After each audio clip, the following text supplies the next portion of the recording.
नमस्कार। आज हम सिखों के 9वें गुरु गुरु तेग बहादुर जी की कहानी को समझेंगे। एक ऐसी शख्सियत जिन्हें इतिहास एक बहुत ही शक्तिशाली नाम से जानता है, हिंद की चादर। लेकिन उनकी कहानी में आगे बढ़ने से पहले एक सवाल पर रुककर सोचना बहुत जरूरी है। सवाल यह है कि क्या कोई इंसान किसी दूसरे के धर्म की रक्षा के लिए अपने प्राणों की आहुति दे सकता है? सोचिए जरा। यही वो सवाल है जो इस पूरी कहानी की कह सकते हैं बुनियाद है। तो चलिए इसी सवाल के साथ शुरू करते हैं हमारा पहला खंड, हिंद की चादर। ये सिर्फ एक उपाधि नहीं है, इसके पीछे एक बहुत बड़ा बलिदान और एक गहरी जिम्मेदारी छुपी है। तो आखिर हिंद दी चादर का मतलब क्या है? इसका मतलब है भारत की ढाल। ये उपाधि गुरु तेग बहादुर जी को उनके उस महान बलिदान के लिए दी गई जहां उन्होंने एक ऐसे धर्म के लोगों की आज़ादी के लिए आवाज़ उठाई जो उनका अपना नहीं था। सच कहूं तो इतिहास में किसी दूसरे के विश्वास के लिए अपनी जान दे देने की ऐसी मिसाल मिलना लगभग नामुमकिन है। इस कहानी का सबसे दुखद मोड़ आता है साल 1675 में, दिल्ली के चांदनी चौक में, जहां मुगल बादशाह औरंगजेब के हुक्म पर गुरु तेग बहादुर जी को सरेआम शहीद कर दिया गया। लेकिन ऐसा क्यों हुआ? इस क्यों का जवाब जानने के लिए हमें उनकी जिंदगी के पन्नों को थोड़ा पीछे पलटना होगा। और यहीं से शुरू होता है हमारा दूसरा खंड, योद्धा से गुरु तक। यहां हम जानेंगे कि शहादत देने वाली ये महान शख्सियत असल में कौन थी। तो देखिए, उनका जन्म हुआ 1621 में अमृतसर में। बचपन का नाम था त्यागमल। नाम से ही पता चलता है एकदम शांत और चिंतनशील स्वभाव के थे। लेकिन फिर सिर्फ 14 साल की उम्र में करतारपुर की लड़ाई में उन्होंने कुछ ऐसा किया कि सब हैरान रह गए। इतनी बहादुरी दिखाई कि उनके पिता छठे गुरु हरगोबिंद जी ने उन्हें एक नया नाम दिया, तेग बहादुर, मतलब तलवार का धनी। और इस नाम के बाद उन्होंने अपनी जिंदगी के लगभग 20 साल, जी हां 2 दशक, बकाला गांव में गहरे ध्यान और आध्यात्मिक खोज में बिताए। और फिर 1664 में वो दिन आया जब उन्हें 9वें सिख गुरु के तौर पर पहचाना गया। यहां जो बात सच में बहुत दिलचस्प है वो है उनका दोहरा व्यक्तित्व। एक तरफ वो एक जबरदस्त योद्धा थे जिन्हें मार्शल आर्ट, तलवारबाजी, घुड़सवारी सब आता था, और दूसरी तरफ वो एक गहरे कवि और दार्शनिक थे जिनकी लिखी 115 रचनाएं आज भी गुरु ग्रंथ साहिब में मौजूद हैं। उन्होंने हमेशा शांति और करुणा का संदेश दिया और सिखाया कि ईश्वर को जंगलों में या एकांत में नहीं बल्कि अपने ही भीतर खोजना चाहिए। तो चलिए अब खंड 3 में चलते हैं और उस दौर को समझते हैं जिसने उनके बलिदान की जमीन तैयार की। ये सच में एक बहुत ही मुश्किल एक संकट का समय था।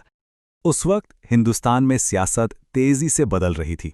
देखिए, जहां सम्राट अकबर सुलह एक कुल यानी सबके साथ शांति की नीति पर चलते थे, वहीं औरंगजेब की नीतियां इससे बिल्कुल उलट थी। उसने धार्मिक कट्टरता को बढ़ावा दिया, गैर मुसलमानों पर जजिया टैक्स फिर से लगा दिया और जबरदस्त धर्म परिवर्तन की नीतियां लागू कर दी। और इसी दमन भरे माहौल में कश्मीरी पंडितों का एक समूह, जिन्हें अपना धर्म या अपनी जान में से किसी एक को चुनने पर मजबूर किया जा रहा था, वो मदद की आखिरी उम्मीद लेकर गुरु तेग बहादुर जी के पास आनंदपुर साहिब पहुंचे। और ये एक बहुत बड़ा मोड़ था। और यहीं से हम पहुंचते हैं अपने चौथे खंड पर, एक अभूतपूर्व निर्णय। यहां हम उस ऐतिहासिक फैसले के बारे में जानेंगे जिसने सब कुछ बदल कर रख दिया। गुरुजी का जो फैसला था वो एक बहुत बड़े सिद्धांत पर आधारित था, जिसे कहते हैं अंतःकरण की आज़ादी।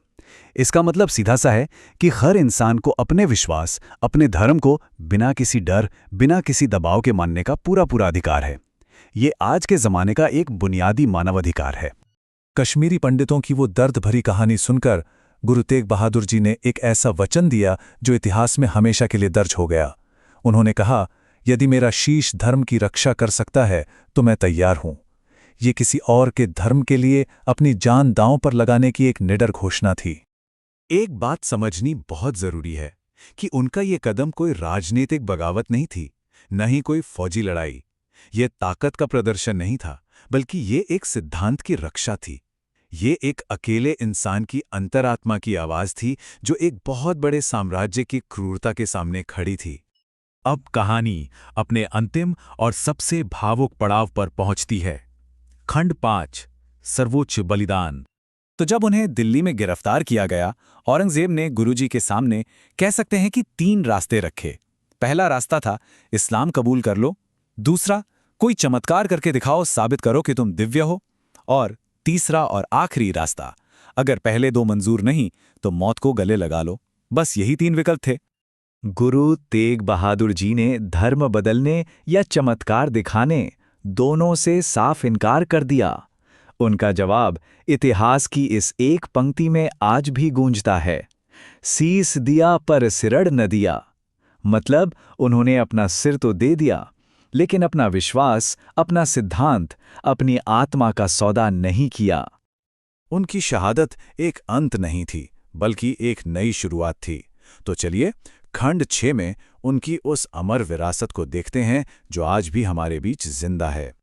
उनके इस बलिदान ने भारत में धार्मिक स्वतंत्रता की नींव को हमेशा के लिए पक्का कर दिया। इसी शहादत ने उनके बेटे गुरु गोबिंद सिंह जी को खालसा पंथ की स्थापना करने के लिए प्रेरित किया। आज दिल्ली में गुरुद्वारा शीशगंज साहिब और रकाबगंज साहिब उनके उस सर्वोच्च बलिदान की याद दिलाते हैं। और सबसे बड़ी बात, वो एक विचार छोड़ गए कि असली साहस हथियारों में नहीं होता, बल्कि नैतिक हिम्मत में और अपने सिद्धांतों पर डटे रहने में होता है। उनकी एक खास शिक्षा उनके पूरे जीवन के फलसफे को कुछ शब्दों में बयां कर देती है। भय काहू को देत नहीं, न ही भय मानत आन। जिसका मतलब है, न किसी को डराओ और न ही किसी से डरो। ये निडर होकर करुणा दिखाने का सबसे बेहतरीन उदाहरण है। देखिए, साम्राज्य बनते हैं और मिट जाते हैं, शासक आते हैं और चले जाते हैं, लेकिन जो सिद्धांत होते हैं वो हमेशा जिंदा रहते हैं। गुरु तेग बहादुर जी अपने पीछे कोई राजपाट या सीना नहीं छोड़ गए, वो एक विचार छोड़ गए। और ये हमें एक बहुत गहरे सवाल पर सोचने के लिए मजबूर करता है। आखिर कैसे एक इंसान का बलिदान किसी एक सिद्धांत को हमेशा हमेशा के लिए अमर बना सकता है?